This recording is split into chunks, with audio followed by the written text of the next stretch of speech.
In today's video, China, Democrats, and the media suffer a humiliating loss to President Trump. And Democrats are continuing to lose it after IRS made a bombshell announcement yesterday. The trade war is on. Fox News alert here. China's finance ministry just announced it will increase its retaliatory tariffs on U.S. goods to 84% beginning tomorrow.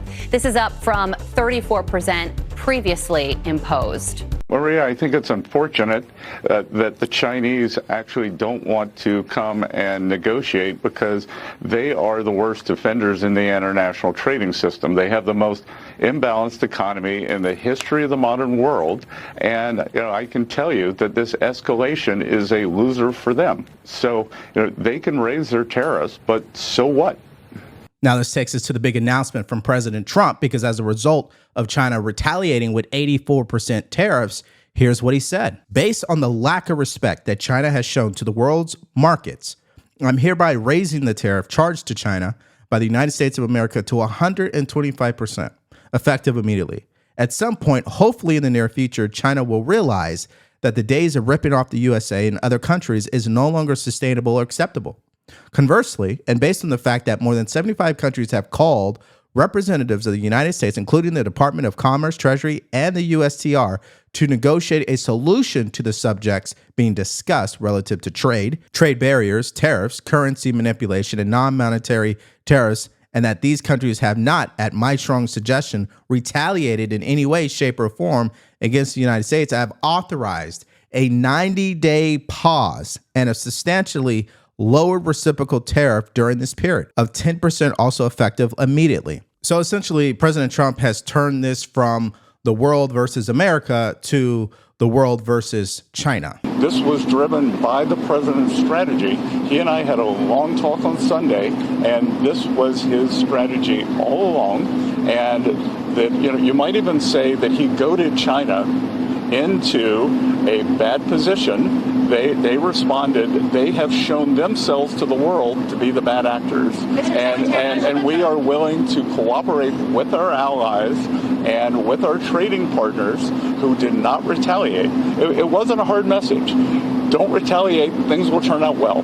If I could just add to what the secretary said, many of you in the media clearly missed the art of the deal. You clearly failed to see what President Trump is doing here. You tried to say that the rest of the world would be moved closer to China when in fact we've seen the opposite effect. The entire world is calling the United States of America, not China, because they need our markets, they need our consumers, and they need this president in the Oval Office to talk to them. And that's exactly why more than 75 countries have called, because the United States of America is the best place in the world to do business. And as the president has shown great courage, as the secretary has said, in choosing to retaliate against China even higher. Yeah, that's because the media has Trump derangement syndrome. They'll never give Trump the benefit of the doubt. Again, he could save 10 babies out of a burning building and they'll find something wrong with what he did.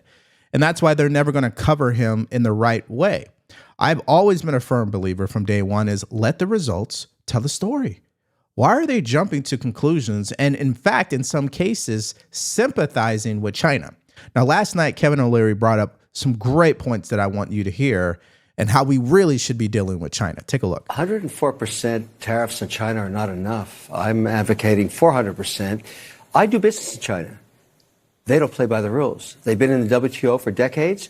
They have never abided by any of the rules they agreed to when they came in for decades. They cheat, they steal IP. I can't litigate in their courts. They take product, technology, they steal it, they manufacture it, and sell it back here. Never has an administration 400% tariffs. What would that look like? I want Xi on an airplane to Washington to level the playing field. This is not about tariffs anymore. Nobody has taken on China yet, not the Europeans, no administration for decades. As someone who actually does business there, I've had enough. I speak for millions of Americans who have IP that have been stolen by the Chinese. I have nothing against the Chinese people. They brought great literacy, art, and tech to the world. The government cheats and steals, and finally, an administration, you may not like Trump, you may not like his style or his rhetoric, finally, an administration that puts up and says enough. 400% tariffs tomorrow morning. But let's visually show you the real issue here and why this should have happened, a decade ago at a minimum, probably 20 years ago. If you go back to the year 2000, the blue is America and our trading partners. Okay. Fast forward to 2024. See the difference?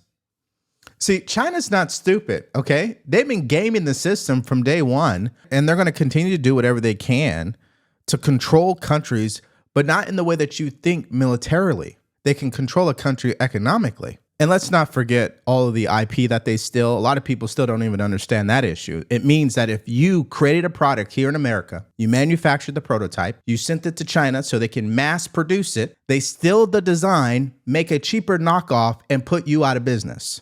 It's time to squeeze Chinese heads into the wall now. Well, hold on a second, tariffs Kevin. Well, I hear you, but hold on. If we're talking about people, the average consumer, not necessarily the head honchos of businesses all across the globe, can they withstand the pressure of that sort of tax on the goods? It's short-lived. There will be but what's your timeline compared to, you don't know the average American's timeline, what they can actually survive. There's people right now who can't survive 400% tomorrow morning, cheese on an airplane to Washington to cut a deal. My hope in this entire situation we find ourselves in, that Americans will take the time out to educate themselves on the damage that China has done to middle America. The whole point of President Trump's presidency at this point that I could see is not only just closing the border, not just ending foreign wars, but to give middle America a chance again at prosperity, a seat at the table. Well, if you plan on doing that, the number one issue you got to go after is China. And so it's more than just tariffs at this point. It's jobs that China has taken from us. If you go to this website, the Economic Policy Institute, they have a study here from 2020 that says growing China trade deficit cost 3.7 million American jobs between the year 2001 and 2018. And people in D.C. have done nothing about it. However, they spend more time criticizing President Trump and complaining about his strategy, which is why Michael Singleton asked a great question last night on CNN. Why didn't we ask any of these questions for 20 years when millions of Americans were losing their jobs all across the country? No, nobody cared to think, what about these families? What about the downturn and the impacts on them and generations to come? We didn't say anything. I think that now all of a sudden we're bloviating here, pretending as if this is the worst thing that has ever happened in the history of American finances. That's an important political argument. But look, Steve, you can weigh in here. Maybe I'm wrong. When you talk about jobs being lost in those industries, that's a real thing. But also, the United States is experiencing right now one of the lowest periods of unemployment ever. Yes. Okay, and when some jobs are lost in some industries, they are gained in other industries. Yeah. So Abby Phillips, she's missing the whole point here. The losing millions of jobs is a symptom. The root cause to the disease is the corruption, the cheating, and the unfair trade agreements with China. That is the root cause. And unless we address it, it will continue to happen. And it doesn't matter if we're in the 21st century, the 22nd century, China will continue to do it over and over and over again. So it needs to be addressed. Some countries, China, the best example, have used trade barriers as a weapon to hurt the American economy. You said it. God created the world. Everything else is made in China. President Trump decided to try to change this. And he, as we know, has imposed dramatically higher American tariffs on these countries. But then, at least for me, an extraordinary thing happened. We have 195 countries in the world. Probably 40% have come forward, and instead of bowing up and fighting, they've said, we want to lower our tariffs. Will you lower yours? I frankly never saw that coming. I think it is a wonderful opportunity. Yeah, so clearly President Trump is paying attention. He clearly knows what he's doing based on that announcement today. He's removing tariffs from the countries that did not retaliate like China did, and he's going to pause them. But furthermore, we now see the end game. We need to do something about China. They need to be dealt with. That's the bottom line here. And hopefully the media will get on board and stop sympathizing with China. Now, this takes us to our next story. It has come to our attention that the IRS chief has resigned because the information within their systems will be shared with the Department of Homeland Security. Now, we know why that is, because illegal migrants clearly have been filing taxes, and that information can be used to track them down and deport them out of this country. You know, MSDNC does not like it. So let's react to what they had to say. Take a look. It says Melanie Krause, who had served as acting head since February, will step down over the new data sharing document signed Monday by Treasury Secretary Scott Bessent and Homeland Security Secretary Kristi Noem. The agreement will allow ICE to submit names and addresses of immigrants inside the U.S. illegally to the IRS for cross-verification against tax records. And that is a new use of IRS data, which has always had a kind of confidential sanctity in the federal government. Yeah, I think it's also, doesn't that make this the third director of the IRS since in less than 3 months since Trump has been sworn in?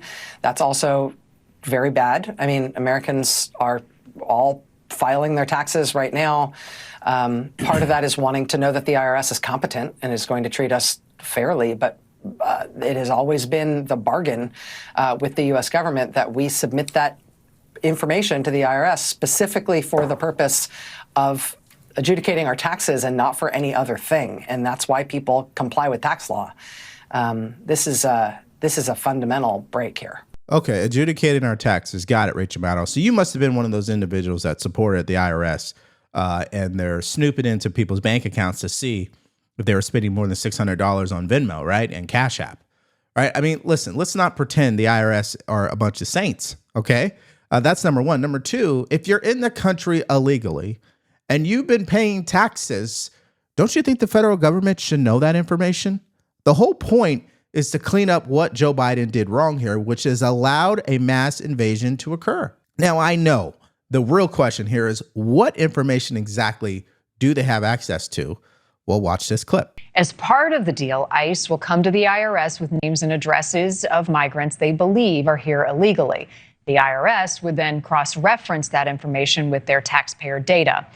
Congressional Democrats have voiced concerns about this idea in the past. They say billions in tax dollars could be lost when a program like this is in effect, as illegal migrants might also choose instead to go under the table with employers to avoid having their information kept by the IRS. Assistant DHS Secretary Tricia McLaughlin telling News Nation that information sharing across agencies is essential to identify who is in our country, including violent criminals, and determining what public safety and terror threats may exist so we can neutralize them, scrub these individuals from voter rolls, as well as identify what public benefits these aliens are using as taxpayer expense. Yeah, so that final point, I think, really exposes the true intent here. And that is to identify what public benefits these aliens are using at taxpayer expense. That's huge. We already showed you the clip from yesterday in regards to the Social Security numbers that were being issued in the millions. And I think this is a part of that collaboration. And as you know, Democrats won't see it that way. Take a look. Right. And I think that one of the most important things is that status is not static. It evolves. So a person can have no status and they go through the system, a system that takes 5 years plus to actually get any legal status. Even when that visa is immediately available, there's still a lag time. And although we don't know much of whose taxpayer information is going to be disclosed, we do know that ICE was trying to get people who have removal orders and haven't departed within 90 days. But when you look at who that is actually going to affect, it's going to be people who have been in this country for over 10 years, people who have U.S. citizen children, people who are married to U.S. citizens, and the information that also might be disclosed if there's employer information. This is really a silent way for ICE to expand its deportation ability. So my only question is this, and maybe you guys can help me answer it. Just put what you believe it is in the comment section below. If someone crosses the border illegally, is that a crime? Yes or no? I say yes. Liberals say no. It's a civil offense. My second question is if you've been in the country for 10, 20 years and you have yet to do anything to get your citizenship because you crossed the border illegally, are we just supposed to turn a blind eye to that? Yes or no? I say no. The reporting from CNN tonight is that in a recent video call, DHS officials told IRS officials they needed access to their data to help them locate up to 7 million suspected undocumented immigrants. It's an eye-popping figure that shocked IRS employees, according to a source with knowledge. I mean, Scott, we talked a lot about going after criminals. I don't think anybody disagrees with that. 7 million means that they're not just going after criminals. Well, they're going after people who are in the country illegally, right? Yeah, I know, but I'm saying the criminals, this is a much bigger universe. Doesn't that make you a criminal? No, it doesn't. To come across the border illegally? Coming into the country illegally is a civil offense. It's not a criminal offense. Okay, let's just pause it. That right there is the fundamental difference between individuals on the right and individuals on the left. So you're telling me if a rapist or murderer crosses the border illegally, that's just a civil offense. They shouldn't be arrested. That's fine, right? I mean, their thinking does not add up to the results that majority of Americans support and want. Okay, if you come into the country illegally, here's the message. We're going to find you and send you back. I mean, I'm sorry, that's the way it is. And I think the government should pull all the levers at its disposal to find people and pull this off. It's what the American people asked Donald Trump to do. Yes, they should be deporting violent people. Yes, they should be deporting people who committed violent acts before they came here. But at some juncture, if you're going to allow any illegal immigration at all, the message then goes out. Just get here. It'll probably work out for you. That was the last administration. This is a different one. Under the Biden administration, that exactly was the message. Everybody can come in. I don't care if you're trying to do it the right way, the wrong way. We're all going to treat you the same. And if that happens, then what's the point of rule of law? What's the point of having borders in the first place? And by the way, if we have no borders, we have no what? Country. So it's very important what Trump is doing here by setting the tone, not just for Mexico and Canada, but for all these other parts of the world that believes, hey, we could just walk into the country and take advantage. That's not going to happen any longer. And Democrats need to get on board because the majority of the country has spoken on this issue. They back Trump completely on this. All right, so let's get your guys' reaction in the comment section below to both of these stories. Clearly, China took the bait. And now you have the rest of the world on American side because, hey, they don't want to have a trade war with America. They would rather work with America than to side with China.